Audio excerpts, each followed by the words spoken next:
Hi, good morning. We're here with Michael Araten, the president and CEO of the Rodon Group and Connects Brands. Thank you for joining us today. Good morning, Mark. Appreciate it.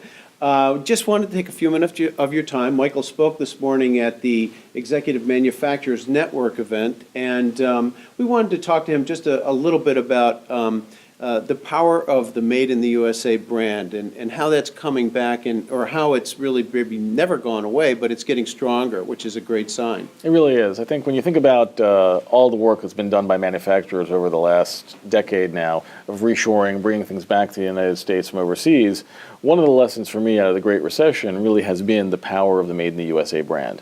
People are craving to make that choice. Consumers really struggled during the Great Recession. A lot of consumers, a lot of businesses struggled. And what most consumers realize is they don't have a lot of power to affect mega changes. But what they can do is choose where they spend their dollars. And when they're back to work now, they're trying to find things made here. And we're seeing that all across the world of retail and elsewhere, from autos to places like Walmart and everything in between. And on Amazon, one of the most searched terms is Made in the USA. So what we're finding is that people are looking for that. And so that starts to build on itself, because as people choose those things, it creates more demand. As it creates more demand, manufacturers make more, and the virtuous circle continues. That's outstanding and great news to hear. But I also heard you speak about STEM and how Connects brand is really focused on that from a very foundational level. Well, we're making really what I'll say is a 20-year bet on STEM. When you think about advanced manufacturing, and because of the Rodon Group, we're really close to that because we're in manufacturing every day.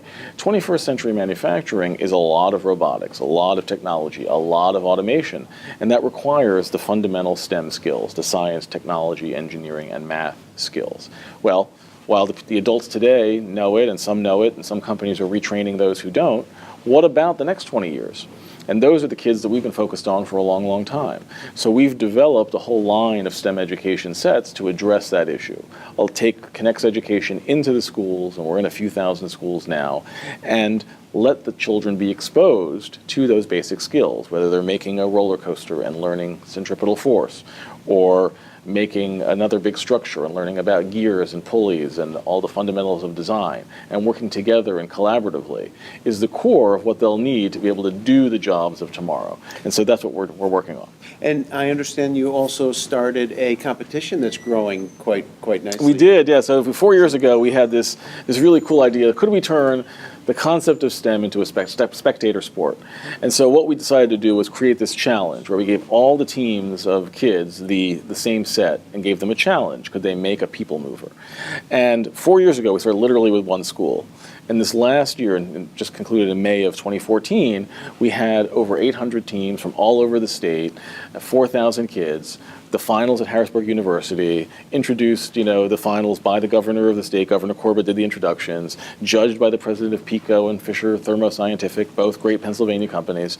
And you saw these friends and parents cheering for their kids as they're literally building their solutions in front of us. It was very exciting. That is very exciting, and it's expected to grow. It really is. We're going to blow it out to another 5 states next year, and hopefully 50 states shortly thereafter. Very exciting. What was I found very impressive, and something that we heard that companies were getting away from, which is this turnkey idea of design through manufacturing. Sure. A lot of companies continue to do R&D in the U.S., but they moved manufacturing overseas, where you've really bucked the system and you've really done the opposite of that. We have. Can you talk about that? Yeah, at the Rodon Group, where we focus on plastic injection molding, we felt like we're trying to put ourselves in the minds of the customer. And maybe it's because I came back from home building originally. In home building, you're a general contractor, and the homeowner doesn't want to have to deal with the carpenter and the painter and all the different things, because they want to have one guy they can go to and say, if it's good, I give you the credit. If it's bad, you have to fix it. We said, well, all right, that's the same thing in molding. Why would I want someone else to do the engineering over here, and then someone else to build the mold over there, and then someone produce it over there? If anything goes wrong, everybody's pointing at everybody else, and the customer doesn't know where to go. So we want to take all of that mystery away and say we'll control the entire process from design through manufacture, and then therefore we'll be responsible for everything, which also allows us to give another competitive advantage to ourselves and to our customers, which is we'll lifetime guarantee, therefore, the parts. Because if we're making them, and we're maintaining them, and we've known everything in the process, if we believe in our own cooking, we should be able to eat it. And that is what we do. And that is what we tell our customers, and that is why I think we win many, many projects.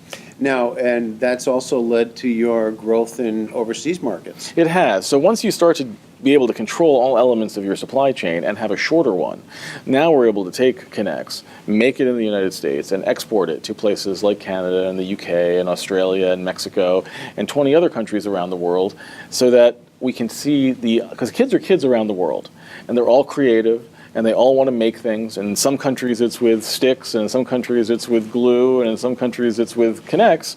And we're trying to make sure that it's always with NEX whenever possible.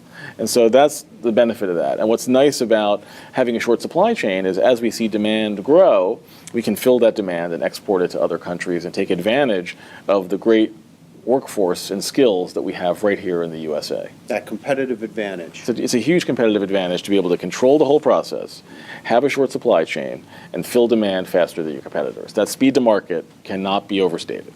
Well, I really appreciate you spending a few minutes with us, and it's been a pleasure. And Thank you, Mark. Thanks again, Michael. Thank you.